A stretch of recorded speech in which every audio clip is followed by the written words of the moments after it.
స్వాగతం. నా పేరు సుధారాణి. ముందుగా నేటి ముఖ్యాంశాలు. ఈ రోజున మోటుపల్లి పంచాయతీలో ప్రచారం చేసిన కందికుంట వెంకటప్రసాద్. దళితులారా మేల్కొనండి అంటూ సామాజిక ప్రతిఘటన పుస్తకం విడుదల చేసిన కేవీపీఎస్ సభ్యులు. మాజీ మంత్రి వైఎస్ వివేకానంద రెడ్డి తన స్వగృహంలో మృతి. ఖద్రి రూరల్ మోటుపల్లి పంచాయతీలో కోలేపల్లి క్వార్టర్స్ నందు కందికుంట వెంకటప్రసాద్ ఇంటింటా ప్రచారం నిర్వహించారు. మోటుపల్లి పంచాయతీలో ఇంటింటా ప్రచారం చేసి తెలుగుదేశం పార్టీకి ఓటు వేయాలని కందికుంట వెంకటప్రసాద్ అభ్యర్థించారు. గ్రామస్తులు అడుగడుగున కందికుంటకు జన నీరాజనంతో పూలతో స్వాగతించారు. ప్రచారంలో భాగంగా చలివేంద్రాన్ని ప్రారంభించారు.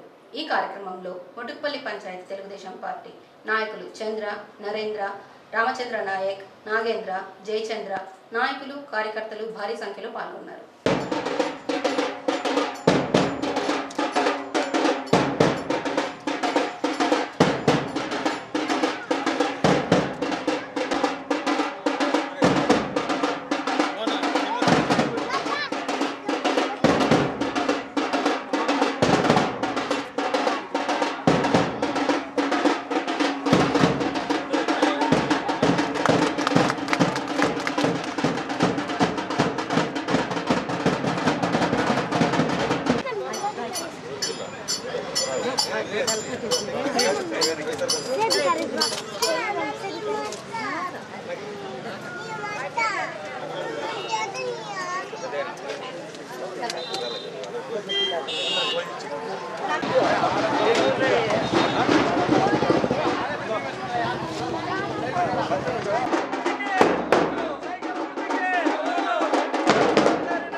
తెలుగుదేశం పార్టీ తరఫున ప్రచార కార్యక్రమంలో ఈ రోజున రెండో రోజున మోటుపల్లి గ్రామంలో ప్రచార కార్యక్రమం నిర్వహిస్తున్నాము. స్థానిక సర్పంచ్ చంద్ర, అదే రకంగా రామచంద్ర నాయక్, నరేంద్ర, జయచంద్ర, ఇతరత్ర నాయకులు, స్థానిక నాయకులందరూ కూడా కలిసి ప్రచార కార్యక్రమం నిర్వహిస్తున్నట్టు అందరూ కూడా కలిసి ప్రచారం నిర్వహిస్తున్నాం. ఏదైతే 4.5 సంవత్సరాల కాలం కానీ ఈ 5 ఏళ్ల కాలంలో ప్రభుత్వం కానీ ముఖ్యమంత్రి గారు చేసినటువంటి సంక్షేమ కార్యక్రమాలు, అభివృద్ధి ఫలాలు ఈ రోజున ప్రస్ఫుటంగా ప్రజల ఆనందంలో కానీ వాళ్ళ ప్రచార కార్యక్రమంలో వాళ్ళు చూపిస్తున్నటువంటి ఆదరామాల్లో కానీ కొట్టొచ్చినట్టు కనపడతా ఉంది. వృద్ధులు, వికలాంగులు, వితంతువులు పెద్ద ఎత్తున తెలుగుదేశం పార్టీ జెండాను చూసుకుని, తెలుగుదేశం పార్టీ కండువాను చూసుకుని, తెలుగుదేశం పార్టీ అభ్యర్థులను చూసుకుని, నాయకులను చూసుకుని సంతోషంతో స్వాగతం పలుకుతున్నారు. ఇది వచ్చే రోజుల్లో ఈ రాష్ట్రంలో రెండోసారి తెలుగుదేశం పార్టీ వరుస క్రమంలో అధికారంలోకి రావడం తథ్యమనేటువంటి సంకేతాలు ప్రస్ఫుటంగా గోచరిస్తున్నాయి. ఈ ప్రచార కార్యక్రమం ఏదైతే ప్రజలు నిన్నటి రోజున ఒక ఆయన అడిగారు, హామీలు ఏమి ఇస్తున్నాం స్థానికంగా హామీలు ఇచ్చేటువంటి పరిస్థితులు కాదు. ఈ రోజున నాయకత్వం మీద నమ్మకం. 4 ఎలక్షన్స్ పోతున్నాం. 4 ఎలక్షన్ తర్వాత కూడా ఈ మనిషి ఏందనేది పూర్తి స్థాయిలో నా మంచి కావచ్చు, చెడు కావచ్చు, అన్ని రకాల కోణాల్లో కూడా నాయకత్వాన్ని గమనించినటువంటి ప్రజానీకం ఈ నియోజకవర్గంలో ఉంది. కాబట్టి కొత్తగా కందికుంట ప్రసాద్ అనేటువంటి అభ్యర్థి హామీలు ఇవ్వాల్సినటువంటి అవసరం లేదు. ప్రభుత్వం కార్యక్రమాలు చేస్తాము. సొంతంగా ఏదైనా ప్రజలకు ఆపద వచ్చినప్పుడు వాళ్ళు ఒకటిగా కుటుంబ సభ్యులుగానే ఇన్ని రోజులు బతుకుతూ వచ్చినాము. ఆ నమ్మకమే ఈ రోజున ప్రజల నుంచి వస్తున్నటువంటి స్పందన రూపంలో మాకు కనపడతా ఉంది. ఆ నమ్మకం అనేది భవిష్యత్తులో కూడా నిలబెట్టుకునే దిశగానే మేము అడుగులేస్తాము. వచ్చే రోజుల్లో ఈ నియోజకవర్గంలో ఏదైతే కష్టాలు ఉన్నాయో వలసలన్నిటి రోజులు నీళ్లు తీసుకొచ్చున్నాం, చెరువులకు నీళ్ళు ఇచ్చేటువంటి కార్యక్రమం పూర్తి చేస్తాం. అంతే స్థాయిలో రైతాంగం మొత్తం సంతోషంగా గ్రామాల్లో జీవితాలు గడిపేటువంటి జీవన విధానాన్ని తీసుకురాబోతున్నామని ఘంటాపదంగా చెప్తున్నాము. వచ్చే రోజుల్లో తెలుగుదేశం పార్టీ పతాకం గతంలో నేను చేసిన తప్పిదం వల్ల ఇక్కడ కొద్దిగా ఇబ్బంది పడింది. ఈసారి ఎటువంటి తప్పిదం చేయము, అజాగ్రత్తగా ఉండము, అతి విశ్వాసంతో ఉండము, ఒళ్ళు దగ్గర పెట్టుకొని కష్టపడి అందరం కూడా కలిసికట్టుగా తెలుగుదేశం పార్టీని ఇక్కడ అత్యధికమైనటువంటి మెజారిటీతో గెలిపించుకుంటామని చెప్పేసి కూడా సందర్భంగా తెలియజేస్తూ, తద్వారా రాష్ట్రంలో కూడా ముఖ్యమంత్రిగా చంద్రబాబు నాయుడు గారిని చేసుకుంటాం. ఈ రాష్ట్రంలో ఈ రాష్ట్రానికి ప్రత్యేక హోదా ఎంత అవసరం, చంద్రబాబు నాయుడు గారి పరిపాలన, ఆయన నాయకత్వం కూడా ఈ తెలుగు ప్రజలకి, ఈ ఆంధ్ర రాష్ట్రానికి అంతే అవసరమనే విషయాన్ని కూడా ప్రజలకు చేరవేస్తాం. తనకల్లులో దళితులపై దాడులు ఆపాలి, దళిత మహిళలపై అత్యాచార దాడులు ఆపాలి, సామాజికంగా ఆర్థికంగా దళితులను ఎదగనివ్వకుండా పాలకులు అడ్డుకట్ట వేస్తున్నారు.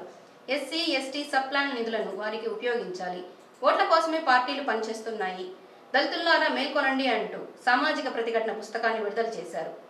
ఈ కార్యక్రమంలో కేవీపీఎస్ జిల్లా కార్యదర్శి లక్ష్మీనారాయణ, మండల కార్యదర్శి వేమన్న, వ్యవసాయ కార్మిక సంఘం జిల్లా అధ్యక్షులు రమణ, మండల సెక్రటరీ శ్రీరాములు, తనకల్లు నాయకులు రమణ తదితరులు పాల్గొన్నారు. దళితులపైన దాడులను ఖండించాలి, దళితులపైన దాడులను ఖండించాలి, మహిళలపైన దాడులు అత్యాచారాలను ఖండించాలి, మహిళలపైన దాడులు అత్యాచారాలను ఖండించాలి, దళితులపైన దాడులు అత్యాచారాలను ఖండించాలి, దళితులు కేటాయించిన నిధులు దళితులకే ఇవ్వాలి, దళితులు కేటాయించిన నిధులు దళితులకే ఇవ్వాలి, దళితులు కేటాయించిన నిధులు దళితులకే ఇవ్వాలి, ఎస్సీ ఎస్టీ సబ్ ప్లాన్ నిధులను పక్కదారి పట్టించుకోకుండా వారికే ఖర్చు పెట్టాలి.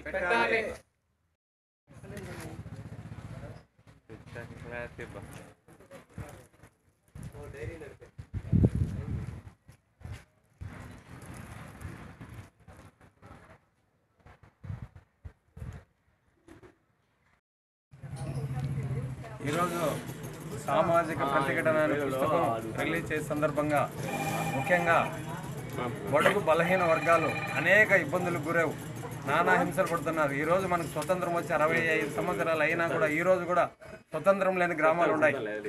ఈరోజు దళితులు స్వేచ్ఛగా తిరిగే పరిస్థితులు లేదు. గ్రామీణ ప్రాంతాలు అయితే తాగునీటి సమస్య, ఉన్న బడుగు బలహీన వర్గాల్లో హింసకు గురై ఉన్నవారికే పెద్దపేటలు వేస్తూ వాళ్ళ దగ్గర బోర్ల దగ్గర నీళ్లు ముంచుకునేదానికి కూడా అర్హత లేకుండా ఈరోజు న్యాయం చేస్తున్నాం, సమన్యాయం అంటున్నారు. సమన్యాయం ఎక్కడ జరుగుతుంది? ఈరోజు కూడా అనేక విధాలుగా ఇబ్బందులు గురవుతున్నారు. ఏదైనా సబ్సిడీ లోన్లు అయినా దళితులకు ఎవరికి ఇవ్వలే, ఏ లోన్లు కూడా దళితులకు ఇవ్వలే. ఈరోజు సామాజిక వర్గం మేము పెద్దపేట వేస్తున్నాం, కలిసి భోంచేస్తున్నాం, కలిసి వర్గ విభేదాలు లేకుండా జీవిస్తున్నామని పెద్ద పెద్ద నాయకులు చెప్తున్నారు. ఎక్కడ కూడా ఇవి జరగడం లేదు. కాబట్టి దీన్ని ఖండించి సామాజిక స్త్రీలైతే దురవస్థ పడుతున్నారు. బిడ్డలు పోషించుకోలేక కరువును బారిన పడి ఒక స్టోర్ దగ్గరికి వాని, ఒక నీటి దగ్గరికి వాని, ఒక కుళాయి దగ్గరికి వాని ఈరోజు కూడా అంటరానితనం వహిస్తున్నారు. కాబట్టి ఇవన్నీ ఖండించాలని మనం ఈరోజు పిలుపునిస్తున్నాం. సామాజికంగా ఆర్థికంగా వెనుకబడినటువంటి కులాలు ఏదైతుందో వాళ్ళ కోసం కుల వ్యతిరేక పోరాట సంఘం దళిత కళాకారుల సంఘం ఆధ్వర్యంలో దేశవ్యాప్తంగా రాష్ట్ర వ్యాప్తంగా అనేక ఉద్యమాలు కుల వ్యతిరేక పోరాట సంఘం ద్వారా తెలియజేస్తున్నాం. ఈ మధ్యకాలంలో తిరుపతిలో జాతీయ సెమినార్ ఏర్పాటు చేసి గత సంవత్సరం ఏప్రిల్ 2వ తేదీ దళితులపైన దాడులు మార్పులు జరిపి దాదాపు 12 మంది చనిపోవడం జరిగింది. కేంద్ర ప్రభుత్వం దీనికి బాధ్యత వహిస్తూ ఎస్సీ ఎస్టీ అత్యాచార నిరోధక చట్టాన్ని నిర్వీర్యం చేస్తుందని సుప్రీంకోర్టు ద్వారా తీర్పు ఇవ్వడం జరిగింది. దానికి వ్యతిరేకంగా ఏప్రిల్ 2వ తేదీ దేశవ్యాప్త బంద్లో చేయడం తర్వాత దళితులు, గిరిజనులు, మేధావులు అందరూ దళితులు, గిరిజనులు పక్క నిలబడి వ్యతిరేకించడం వల్ల ఆర్ఎస్ఎస్ బీజేపీ వాళ్ళు కాల్పులు జరిపి 12 మంది చనిపోవడానికి కేంద్ర ప్రభుత్వం బాధ్యత వహించి ఆ కుటుంబాలను ఆదుకోవాలనేసి కుల వ్యతిరేక పోరాట సంఘం తెలియజేస్తున్నాం. ఈ మధ్య కాలంలో సామాజిక న్యాయం పేరుతో ప్రభుత్వాలు దళిత పేరుతో రాష్ట్రంలోన కేంద్రంలోన అనేక దాడులు, దళితులపైన దాడులు, హత్యలు, అత్యాచారాలు జరుగుతున్నాయి. ముఖ్యంగా మహిళలపైన ఈ మధ్యకాలంలో మహిళల అత్యాచారాలు జరగడం జరుగుతుంది. దీని వ్యతిరేకంగా పోరాట సంఘం కలుపుకొని అనేక ఉద్యమాలు చేయడం జరుగుతుంది. ఏదైతే దళితులకు కేటాయించినటువంటి నిధులను పక్కదారి పట్టించి వాళ్ళ అభివృద్ధికి ఆటంకం చేస్తున్నటువంటి ప్రభుత్వాలకు దళితులు, గిరిజనులు, మేధావులు అందరూ బుద్ధి చెప్పాల్సిన అవసరం ఎంతైందో నేను తెలియజేస్తున్నాను. జరిగింది. సామాజికంగా, ఆర్థికంగా వెనుకబడినటువంటి కులాలు ఏదైతుందో వాళ్ళ కోసం కుల వ్యతిరేక పోరాట సంఘం, కళాకారుల సంఘం ఆధ్వర్యంలో దేశవ్యాప్తంగా, రాష్ట్ర వ్యాప్తంగా అనేక ఉద్యమాలు కుల వ్యతిరేక పోరాట సంఘం ద్వారా తెలియజేస్తున్నాం. ఈ మధ్యకాలంలో తిరుపతిలో జాతీయ సెమినార్ ఏర్పాటు చేసి గత సంవత్సరం ఏప్రిల్ 2వ తేదీ దళితులపైన దాడులు, కాల్పులు జరిపి దాదాపు 12 మంది చనిపోవడం జరిగింది. కేంద్ర ప్రభుత్వం దీనికి బాధ్యత వహిస్తూ ఎస్సీ ఎస్టీ అత్యాచార నిరోధక చట్టాన్ని నిర్వీర్యం చేస్తుందని సుప్రీంకోర్టు ద్వారా తీర్పు ఇవ్వడం జరిగింది. దానికి వ్యతిరేకంగా ఏప్రిల్ 2వ తేదీ దేశవ్యాప్త బంద్లో చేయడం ద్వారా దళితులు, గిరిజనులు, మేధావులు అందరూ దళితులు, గిరిజనులు పక్క నిలబడి వ్యతిరేకించడం వల్ల ఆర్ఎస్ఎస్, బీజేపీ వాళ్ళు కాల్పులు జరిపి 12 మంది చనిపోవడానికి కేంద్ర ప్రభుత్వం బాధ్యత వహించి ఆ కుటుంబాలను ఆదుకోవాలనేసి కుల వ్యతిరేక పోరాట సంఘం తెలియజేస్తున్నాం. ఈ మధ్య కాలంలో సామాజిక న్యాయం పేరుతో ప్రభుత్వాలు దళిత రాష్ట్రంలోన, కేంద్రంలోన అనేక దాడులు, దళితులపైన దాడులు, హత్యలు, అత్యాచారాలు జరుగుతున్నాయి. ముఖ్యంగా మహిళలపైన ఈ మధ్యకాలంలో మహిళల అత్యాచారాలు జరగడం జరుగుతుంది. దీని వ్యతిరేకంగా కుల వ్యతిరేక పోరాట సంఘం కలుపుకొని అనేక ఉద్యమాలు చేయడం జరుగుతుంది. ఏదైతే దళితులకు కేటాయించినటువంటి నిధులను పక్కదారి పట్టించి వాళ్ళ అభివృద్ధికి ఆటంకం చేస్తున్నటువంటి ప్రభుత్వాలకు దళితులు, గిరిజనులు, మేధావులు అందరూ బుద్ధి చెప్పాల్సిన అవసరం ఎంతైందో నేను తెలియజేస్తున్నాను. మాజీ మంత్రి వైఎస్ వివేకానందరెడ్డి ఈ రోజున పులివెందులలోని వారి స్వగృహంలో తెల్లవారుజామున కత్తిపోట్లతో మృతి చెందారు. అమరావతి నుంచి స్పెషల్ స్క్వాడ్ ఎంక్వైరీ చేస్తున్నారు. వైఎస్ జగన్మోహన్ రెడ్డి పులివెందులకు చేరుకొని వివేకానందరెడ్డి మృతిపై సంతాపం తెలిపారు.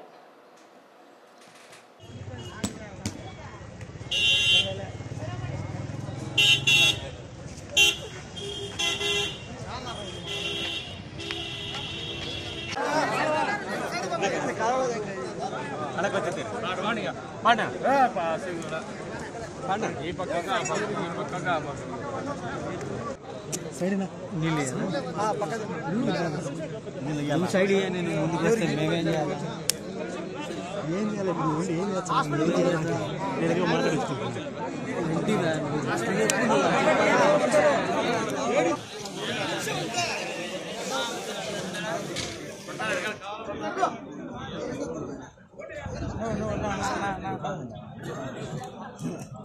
చేతుల్లో అవుతున్నాయి బాబు.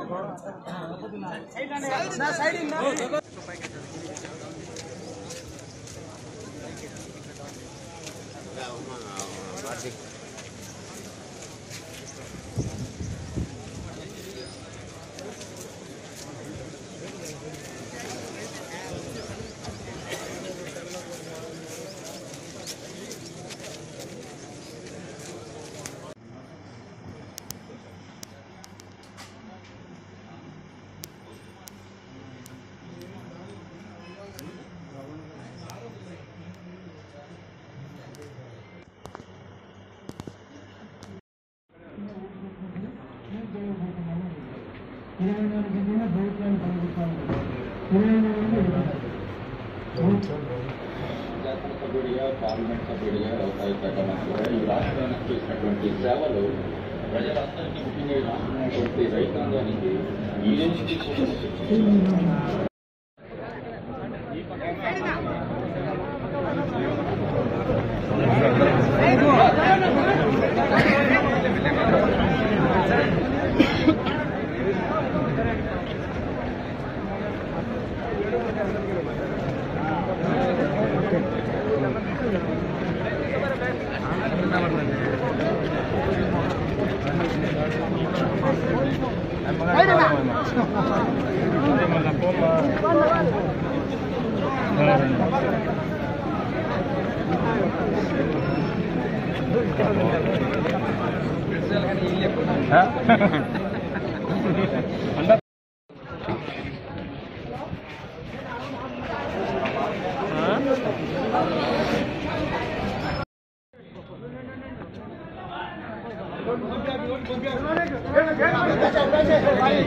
ఇవి నాటి వార్తలు. తిరిగి రేపటి వార్తలు కలుద్దాం. నమస్కారం.